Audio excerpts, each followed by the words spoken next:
बड़ी खबर, यूक्रेन पर रूस ने एक ही दिन में 90 मिसाइलें दागी हैं। जब से युद्ध शुरू हुआ है तब से लेकर अब तक इसको सबसे बड़ा और सबसे इंटेंस हमला माना जा रहा है। दावा किया जा रहा है कि रूस का यह हमला इतना प्रचंड था कि यूक्रेन के लाखों घर महज कुछ ही मिनटों के भीतर अंधेरे में डूब गए, क्योंकि पुतिन की कई मिसाइलों ने पावर स्टेशंस को टारगेट किया। यानी क्रिटिकल इंफ्रास्ट्रक्चर को अब डायरेक्टली टारगेट कर रहा है रूस।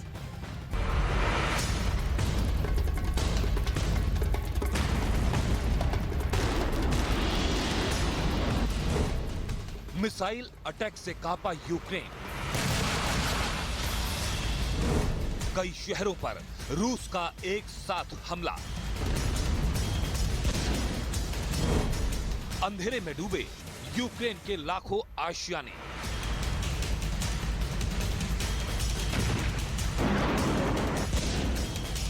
इंडोनेशिया के बाली में चल रही G20 की बैठक में यूक्रेन युद्ध के समाधान की खबरों को तलाशा जा रहा था, लेकिन इसी बैठक के इधर पुतिन के मन में कुछ और चल रहा था। और जो भी कुछ पुतिन के मन में चल रहा था वो एक सीरियल अटैक के रूप में सामने आया।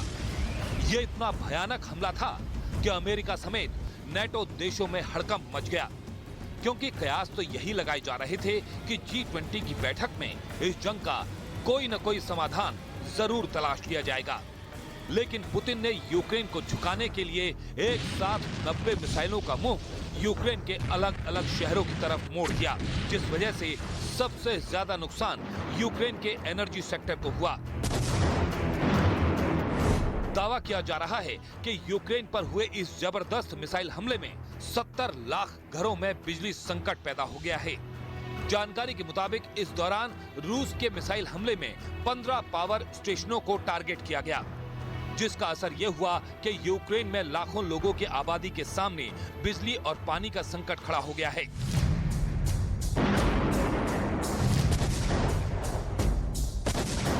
यूक्रेन के राष्ट्रपति व्लादिमीर जेलेंस्की के ऑफिस के डिप्टी हेड कायरिलो टाइमोशेंको के मुताबिक 70 लाख से ज्यादा घरों की बिजली गुल हो गई है, क्योंकि रूस की तरफ से 15 पावर स्टेशन को निशाना बनाया गया है। उधर अमेरिका के secretary of state Antony Blinken ने भी यूक्रेन के एनर्जी सेक्टर को हुए नुकसान की जानकारी ली है।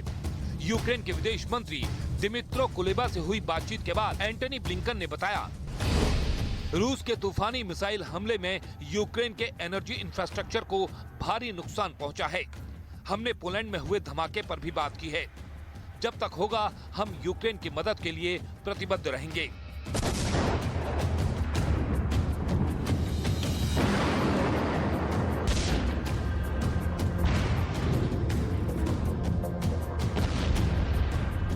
यूनाइटेड नेशन के प्रेसिडेंट ने भी यूक्रेन पर हुए इस प्रचंड हमले की तीखी आलोचना की है। साथ ही उन्होंने यूक्रेन और पोलैंड के साथ खड़े रहने का भरोसा भी दिलाया।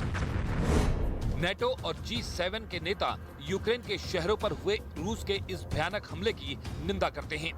हम बॉर्डर पर हुए धमाके के बाद पोलैंड के साथ एकजुट होकर खड़े हैं। जैसा कि जांच लगातार जारी है, हम अपने साझेदारों से लगातार नजदीकी बनाए रखेंगे। हम सब एक साथ खड़े हैं। जाहिर है, रूस का ये भयानक हमला जहां पुतिन के इरादों को साफ जाहिर कर रहा है, वहीं दुनिया के सामने अब कितनी बड़ी चुनौती आने वाली है, इस बात के भी संकेत दे रहा है।